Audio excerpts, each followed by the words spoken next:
আমি মনিরা মুন্নি। কুকিং চ্যানেলে সবাইকে স্বাগতম। আজকের পর্বে তৈরি করে দেখাবো খুবই অল্প সময়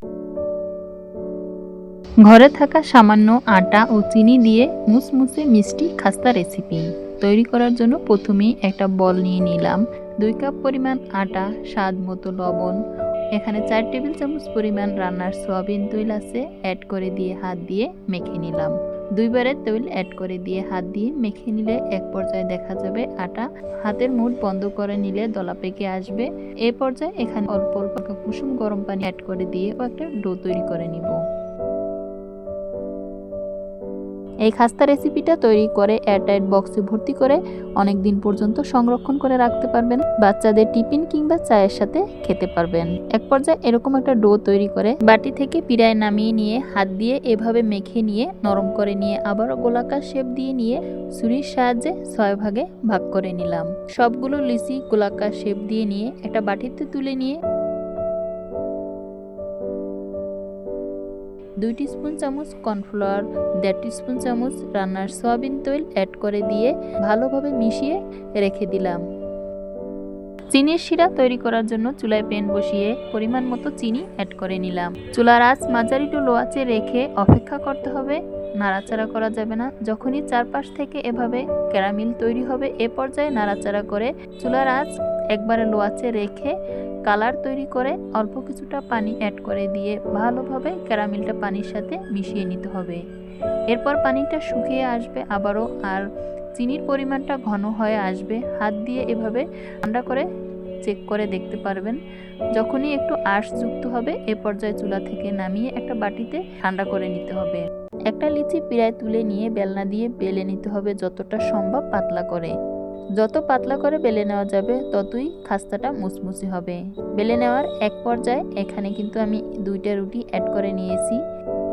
প্রথমে কিন্তু রুটির উপরে এভাবে কর্নফ্লাওয়ার দিয়ে একটা রুটি অ্যাড করে নিয়েছি, আবারও কর্নফ্লাওয়ার অ্যাড করে দিলাম।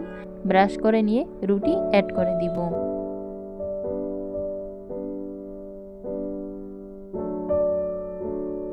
মোট এখানে 6টা লিচি থেকে 6টা রুটি তৈরি করে নিয়েছি। একে একে একের পর এক রুটি অ্যাড করে নিব আর কর্নফ্লাওয়ারের মিশ্রণ অ্যাড করে নিব।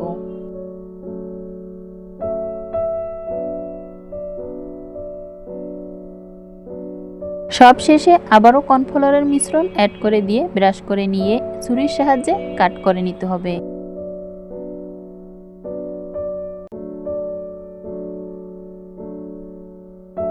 যতটা ছোট বড় করে তৈরি করতে চান এই পর্যায়ে আপনি এভাবে গ্যাপ রেখে কাট করে নিতে পারেন।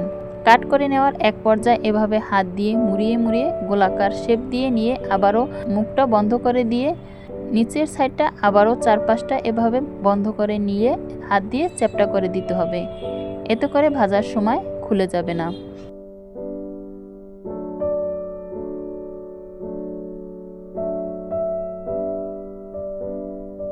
সবগুলোই একে একে এভাবে তৈরি করে নিয়ে এরপরে এই 4-5টা এভাবে বন্ধ করে নিয়ে চ্যাপটা করে সাইডে রেখে দিলাম। উপর থেকে একটু কর্নফ্লাওয়ারের মিশ্রণ ছড়িয়ে দিয়ে বেলনা দিয়ে হালকা একটু চেপে বেলে নিলেই তৈরি হয়ে যাবে। চলে যাব ভাজার প্রিপারেশনে। চুলায় প্যান বসিয়ে পর্যাপ্ত পরিমাণ সয়াবিন তেল গরম করে নিয়েছি। একে একে খাস্তাগুলো অ্যাড করে দিয়ে মাঝারি টু লো আঁচে রেখে চুলার আঁচ এক পিঠ ভেজে একটু কালার করে উল্টিয়ে নিলাম। আবারও উল্টিয়ে নিয়ে অন্য পিঠ ভেজে নিব। এভাবে উল্টিয়ে পাল্টিয়ে কালার করে ভেজে নিয়ে তেল ছাঁকুনিতে তুলে নিয়ে তেলটা ঝরিয়ে নিয়ে এরপর আপনি পরিবেশন করে নিতে পারবেন।